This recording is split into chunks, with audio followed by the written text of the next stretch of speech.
Hello વિદ્યાર્થી મિત્રો, સ્વાગત છે તમારું ફરી એકવાર તમારી પોતાની YouTube channel SS Gujarat education પર. અને આજે મિત્રો આપણે જોવાના છીએ ધોરણ 11માં જે તમને બીએ વિષય છે તો એમાં વિભાગ ઈ આપેલો છે ગાલા અસાઇનમેન્ટમાં. એ વિભાગ ઈના છેલ્લું પ્રકરણ એટલે કે 8મા નંબરનું પ્રકરણનું સોલ્યુશન મિત્રો આ છેલ્લો વિડીયો રહેશે. વિભાગ બીનો બીબીએનો છેલ્લો વિડીયો રહેશે. તો વિડીયોને અંત સુધી જોજો. વિડીયો ગમશે તો વિડીયોને લાઇક, ચેનલને મિત્રો સબસ્ક્રાઇબ કરવાનું ભૂલતા નહીં. ઓકે, શરૂ કરીએ આપણું આજનું સોલ્યુશન. એમાં પહેલા નંબરનું છે ઇક્વિટી શેર અને પ્રેફરન્સ શેર વચ્ચેનો ગમે તે 5 તફાવત દર્શાવો. શું કીધું છે? ઇક્વિટી શેર અને પ્રેફરન્સ શેર વચ્ચેના ગમે તે 5 તફાવત દર્શાવો.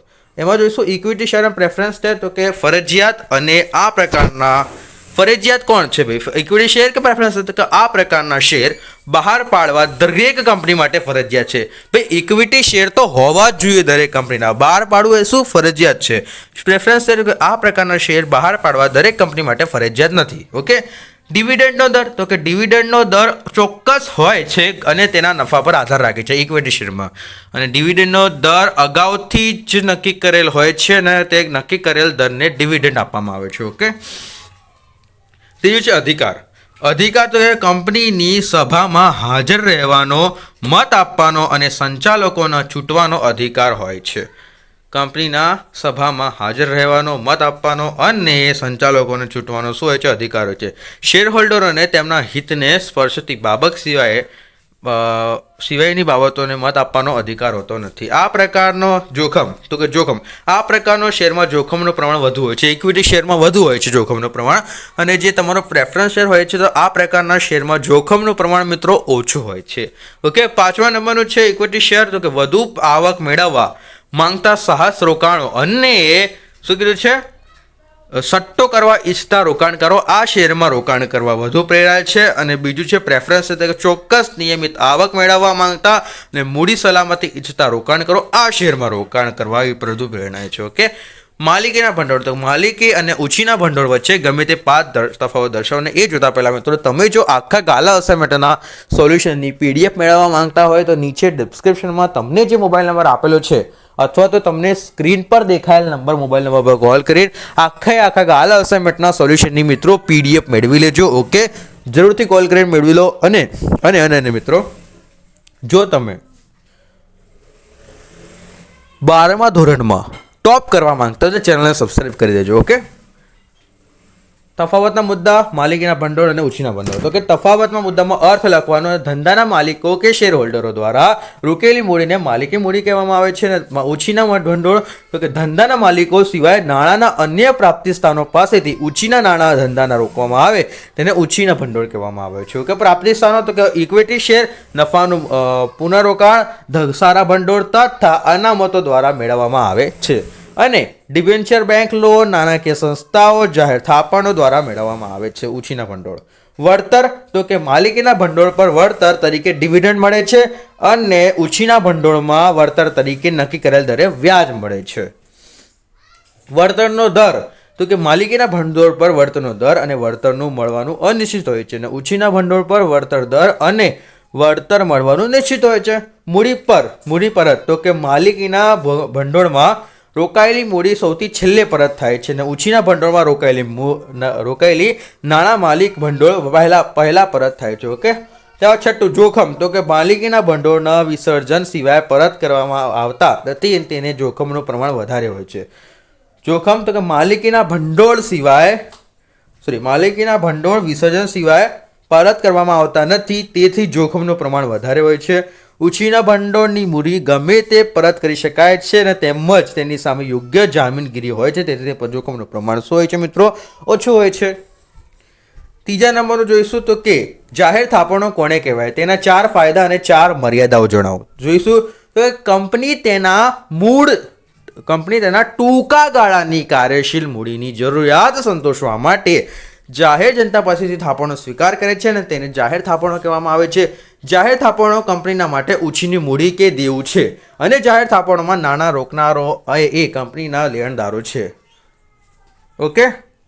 જાહેર થાપણો 6 માસથી માંડીને 36 માસની મુદત સુધી હોય છે. જાહેર થાપણો 6 માસથી માંડીને 36 માસની મુદત સુધી હોય છે. જાહેર થાપણો દ્વારા કંપની રોકાણકાર પાસેથી ચોક્કસ મુદ્દત માટે નાણાં સ્વીકારે છે અને તેના પર ચોક્કસ દરે વ્યાજની ચૂકવણી કરે છે. વ્યાજની ચૂકવણી માસિક, ત્રિમાસિક, અર્ધવાર્ષિક કે વાર્ષિક અથવા તો પાકતી મુદ્દલ સાથે પરત કરવામાં આવે છે. કંપની દ્વારા 2003ની જોગવાઈ મુજબ બેન્કિંગ અને નોન બેન્કિંગ ફાઇનાન્શિયલ કંપનીઓ સિવાય કંપની જાહેર જનતા પાસેથી જાહેર થાપણો સ્વીકારી શકતી નથી. જાહેર થાપણોના ફાયદા તો કે જાહેર થાપણોના મુખ્ય ફાયદા નીચે મુજબ દર્શાવી શકાય છે. એમાં પહેલું છે મિત્રો નાણાં મેળવવાની સરળ. તો કે જો કે પ્રતિષ્ઠિત અને સારો નફો કરતી હશે તો સરળતાથી જાહેર થાપણો દ્વારા નાણાં મળી શકે છે. બીજું, નાણાં મેળવવાનો ઓછો ખર્ચ. નાણાકીય પ્રાપ્તિના અન્ય સાધનોની તુલનામાં જાહેર થાપણો દ્વારા સરળતાથી ઓછા ખર્ચે ઓછા સમયમાં નાણાં પ્રાપ્ત કરી શકાય છે. ત્રીજું છે મિલકતો પર બોજ. તો કે જાહેર થાપણો મિલકતોને જામીનગીરી વગર મેળવી શકાય છે અને તેથી મિલકતો પર બોજ રહેતો નથી. કંપની ભવિષ્યમાં મિલકતો ગીરો મૂકે વધારો કરી ઉછીને મૂડી મેળવી શકે છે. ચોથું છે વ્યાજ એ ખર્ચ છે. તો કે જાહેર થાપણો પર ચૂકવવું પડતું વ્યાજ એ કંપનીનો ખર્ચ છે, તેથી તે આવકવેરામાં ખર્ચ તરીકે બાદ થાય છે. કંપનીએ તેની ઓછો આવકવેરો ભરવા પડે છે. અને જાહેર થાપણોની મર્યાદાઓ. તો કે જાહેર થાપણોની મુખ્ય મર્યાદાઓ નીચે મુજબ છે. પહેલું છે અનિશ્ચિતતાઓ. શું કીધું છે આપણને? અનિશ્ચિતતાઓ. ચોથા નંબરનો પ્રશ્ન આવી ગયા છે મિત્રો, ધ્યાન રાખજો, ત્રીજો નથી ચાલી રહ્યો. મને લાગ્યું ત્રીજો જ ચાલી રહ્યો, તો ફટાફટ ચાલતો જો. ના મિત્રો, ચોથા નંબરના આવી ગયા છીએ. Okay, channel subscribe, video like કરી દેજો. હા, કેવું હતું ખાલી. કંપની તેનો ઓછો આવકવેરો ભરવો પડે છે. જાહેર થાપણોની મર્યાદાઓ. જાહેર થાપણોના મુખ્ય મર્યાદાઓ નીચે મુજબ છે. પહેલું અનિશ્ચિતતા. તો કે નાણાંનું આ પ્રાપ્તિ સ્થાન અનિશ્ચિત છે, એટલે કે રોકાણકારો કેટલાક પ્રમાણમાં મૂડી રોકાણ કરશે અને તે અંગેની જાણ મળી શકતી નથી. બીજું છે રોકાણોનું જોખમ. શું કહે છે મિત્રો? બીજું છે રોકાણોનું જોખમ. રોકાણોની દ્રષ્ટિએ જાહેર થાપણોનું જોખમ છે અને જાહેર થાપણો બિનસલામત દેવા ગણાય છે, કારણ કે એ જાહેર થાપણો સામે કોઈ જામીનગીરી આપવામાં આવતી નથી. ત્રીજું છે સુખના સમયની સાથી છે. ઓકે, શું છે મિત્રો? સુખના સમયની સાથી છે. કોણ છે? તો કે જાહેર થાપણો કંપનીની સાનુકૂળ અને સુખના સમયની સાથી છે આ. ઓકે, ત્યારબાદ જોઈશું કે કંપનીની સ્થિતિ સારી હોય ત્યારે સરળતાથી થાપણો મળી શકે છે, પરંતુ કંપનીની આર્થિક સ્થિતિ બગડે ત્યારે નાણાકીય કટોકટી ઉદ્ભવે કે કંપનીના વિશે બજારમાં ખોટી અફવા ફેલાય છે. ઓકે, કંપનીના વિશે બજારમાં મિત્રો શું ખોટી અફવા ફેલાય છે? ક્યાં હતા? બધું આર્થિક સ્થિતિ બગડે તો નાણાકીય કટોકટી ઉદ્ભવે છે, કંપની વિશે બજારમાં ખોટી અફવા ફેલાય છે, ત્યારે રોકાણકારો પાકતી મુદતથી અગાઉની થાપણો મેળવે છે અને ઘસારો કરે છે. મિત્રો થોડી ઉત્તરાયણ ચાલી રહી છે, બેકગ્રાઉન્ડમાં તમારો જો છોકરાઓનો અવાજ આવે અમારે અહીંયાના તો કોઈ વાતો નથી. ઓકે, વાંધો નથી. થાપણો ઉપાડેલી છે. ઓકે, આથી કંપનીના નાણાકીય મુશ્કેલીઓમાં વધારો થાય છે અને આથી જાહેર થાપણો સુખના સમયના સાથી કહે છે. ઓકે, ચોથું છે નવી અને નબળી કંપનીઓ માટે મુશ્કેલ. જે કંપનીઓનો નવી કંપની હોય અથવા તો આર્થિક રીતે નબળી હોય તે કંપનીના રોકાણકારોને વિશ્વાસ પડતો નથી ને આથી કંપનીમાં રોકાણકારો થાપણ મૂકી જોખમ ઉઠાવવા તૈયાર નથી. ચોથા નંબરનું નાણાકીય સંસ્થાઓના કાર્યો સમજાવો. શું કીધું છે? નાણાકીય સંસ્થાઓના કાર્ય સમજાવો. નાણાકીય સંસ્થાના મુખ્ય કાર્યો નીચે મુજબ દર્શાવી શકાય છે. પહેલું છે શેર ખરીદીને નાણાં પૂરા પાડે છે. શું કરે છે મિત્રો? શેર ખરીદીને નાણાં પૂરા પાડે છે. નાણાકીય સંસ્થાઓ કંપનીઓના શેર ખરીદીને નાણાકીય મદદ કરે છે. નાણાકીય સંસ્થાઓ કંપનીની સ્થાપના, વિકાસ, વિસ્તરણ, આધુનિકરણ, વૈવિધ્યકરણ વગેરે વખતે શેર બહાર પાડે ત્યારે શેર ખરીદે છે. ઓકે, નાણાકીય સંસ્થાઓ કંપની અને બાહેધરી આપીને મદદ પણ કરે છે. લોન આપીને નાણાં પૂરા પાડે છે. નાણાકીય સંસ્થાઓ ધંધાના એકમોને લાંબા ગાળાનું ધિરાણ કરી નાણાકીય મદદ કરે છે અને મોટાભાગે આ ધિરાણો તારવાળું હોય છે. વિશિષ્ટ સંજોગોમાં જરૂરી વખતે ધંધાકીય મિલકતો ઉપરાંત વ્યક્તિગત મિલકતોને તારણ તરીકે લેવામાં આવે છે. તકનીકી સેવાઓ સીધા ચૂકવણી દ્વારા મદદ ધંધાકીય એકમને ઘણીવાર ટેકનિકલ અને નિષ્ણાતોની સેવા મળી શકે છે. ઓકે, આવી સેવાઓ માટે તેમને મોટા પ્રમાણમાં નાણાં ખર્ચ કરવા પડે છે.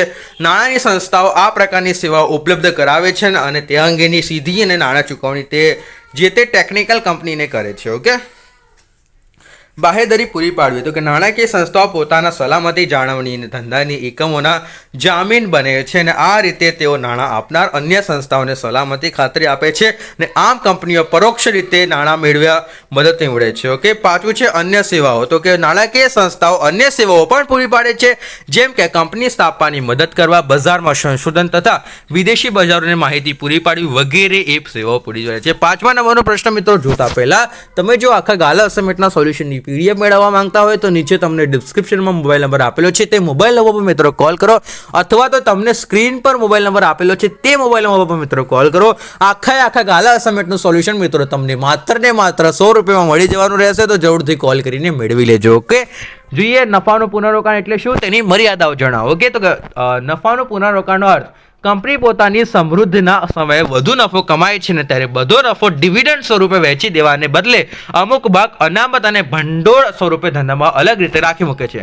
આ ન વેચાયેલો નફો ધંધાની ફરીથી રોકવામાં આવે છે, તેનું નફાનું પુનરોકાણ કહેવામાં આવે છે, અને આ નફો ભવિષ્યની જરૂરિયાત માટે ખૂબ જ ઉપયોગી લેવામાં આવે છે. નફાનું પુનરોકાણ કહે છે. અને મિત્રો નફાના પુનરોકાણની મર્યાદાઓ, તો કે નફાનું પુનરોકાણની મુખ્ય મર્યાદાઓ નીચે મુજબ છે. પહેલું છે ઇજારાશાહીનું પ્રોત્સાહન.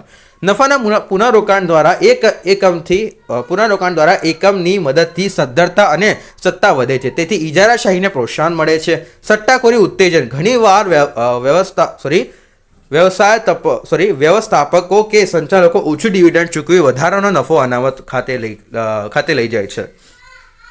આથી શેરના ભાવોમાં ઘટાડો થાય છે અને આ સમયે સંચાલકો શેર ખરીદી લે છે. ઓકે, ભવિષ્યમાં તેનું ઊંચું ડિવિડન્ડ જાહેર કરી બજાર ભાવ વધે છે ત્યારે ઊંચા ભાવે શેરનું વેચાણ કરી અંગત લાભ આપણે મેળવે છે. ઓકે, અંગત લાભ મેળવે છે. ત્યારબાદ છે મિત્રો ત્રીજું, આર્થિક રીતે નબળી અને નવી કંપનીઓ માટે મુશ્કેલ. આર્થિક રીતે નબળી અને નવી કંપનીઓ માટે મુશ્કેલ. આર્થિક રીતે નબળી કંપની માટે નવા પુનરોકાણનો લાભ લઈ શકતી નથી. ચોથું છે નાના રોકાણકારોનો લાભ. ચોથું, નાના રોકાણકારોનો લાભ નહીં, તો કે નાના રોકાણકારો ઊંચું ડિવિડન્ડ મળશે તે અપેક્ષાએ ધંધા કે એકમનો રોકાણ કરતા હોય છે. ઓકે, સંચાલકો જરૂર કરતાં વધારે પ્રમાણમાં ધંધાનું નફાનું પુનરોકાણ કરતા હોવાથી નાના રોકાણને પૂરતું ડિવિડન્ડ મળતું નથી. 6 નંબરનો ક્વેશ્ચન મિત્રો, આ પ્રશ્ન તમને એક બી જગ્યાએ નહીં મળે, આપણે લખેલો છે આપણી જાતેથી. શ્રી રામેશ્વર કે જેઓ કેપી સોફ્ટવેર કંપનીમાં ફાઇનાન્શિયલ મેનેજર છે, તેમનું માનવું છે કે લાંબા ગાળાની મૂડીની જરૂરિયાત માટે ઇક્વિટી શેર બહાર પાડવા જોઈએ, અને તમે તેમની સાથે સહમત છો? તમારા જવાબના સમર્થનમાં જરૂરી કારણો પણ જણાવો. તો જોઈશું, હા, લાંબા ગાળાની મૂડી માટે ઇક્વિટી શેર બહાર પાડવા જોઈએ. સામાન્ય ઇક્વિટી શેરની લાક્ષણિકતાઓ. સામાન્ય ઇક્વિટી શેર, તો લાક્ષણિકતાઓ નીચે મુજબ દર્શાવી શકાય છે. પહેલું, સાચો માલિક. તો કે આ શેર હોલ્ડરો દ્વારા સાચા માલિકોને વફાદારી સાથે તેઓ પસંદગીના શેર હોલ્ડરો કરતાં વધુ જોખમ ઉઠાવે છે. મતાધિકાર. સામાન્ય ઇક્વિટી શેર કંપનીના સભા વ્યક્તિ દીઠ નહીં પરંતુ શેરદીઠ મત આપવાનો અધિકાર મળે છે. ત્રીજું છે ડિવિડન્ડ. તો કે સામાન્ય ઇક્વિટી શેર હોલ્ડરોને મળતું ડિવિડન્ડ એ ડિવિડન્ડનો દર અનિશ્ચિત હોય છે. ચોથું, નફાનું સાથે સંબંધ. તો કે સામાન્ય ઇક્વિટી હોલ્ડરોને મળતા ડિવિડન્ડનો આધાર નફા સાથે સંબંધ ધરાવે છે, તેથી નફાને થતી વધઘટને કારણે ડિવિડન્ડના દરમાં પણ વધઘટ થાય છે. સામાન્ય સભામાં સામાન્ય ઇક્વિટી શેર હોલ્ડરોને કંપનીની સામાન્ય સભામાં હાજર રહેવાનો, મતદાન કરવાનો અને સંચાલકોને ચૂંટવાનો શું અધિકાર મળે છે. છઠ્ઠું છે લાયકાતના શેર, કે જો કંપનીના આવેદનપત્રમાં જોગવાઈ કરેલ હોય અને સંચાલકોની સમિતિ હોય તો કંપનીના ચૂંટાયેલ સંચાલક બનવા માટે આ શેરની લાયકાતના શેર તરીકે ગણવામાં આવે છે. મૂડીનો લાભ. તો કે આ શેર હોલ્ડરોને હકના શેર, બોનસ શેર, શેરનો બજાર ભાવ વધતા થતો લાભ વગેરેની મૂડીનો લાભ મળે છે. 8મા નંબરનું શેરની નોંધણી. તો કે આ શેરની નોંધણી માન્ય શેર બજારમાં કરવામાં આવે છે અને પરિણામે આ પ્રકારના શેરનું ખરીદ વેચાણ શેર બજારમાં મુક્ત રીતે બજાર ભાવે કરી શકાય છે. 7મા નંબરનો જોઈશું શેર અને ડિવિડન્ડ. આ છેલ્લો પ્રશ્ન તમારો બીએનો, કે શેર અને ડિબેન્ચર વચ્ચેના 5 તફાવતો લખો. શેર અને ડિબેન્ચર વચ્ચેના 5 આપણે 8 આપેલા છે, તમે તમારી રીતે 5 લખી દેજો. ઓકે, તો શેર એ કંપનીની માલિકીની મૂડી છે. શેર એ કંપનીની માલિકીની મૂડી છે. બીજું છે ડિબેન્ચર એ કંપનીના ઉછીની લીધેલી મૂડી છે.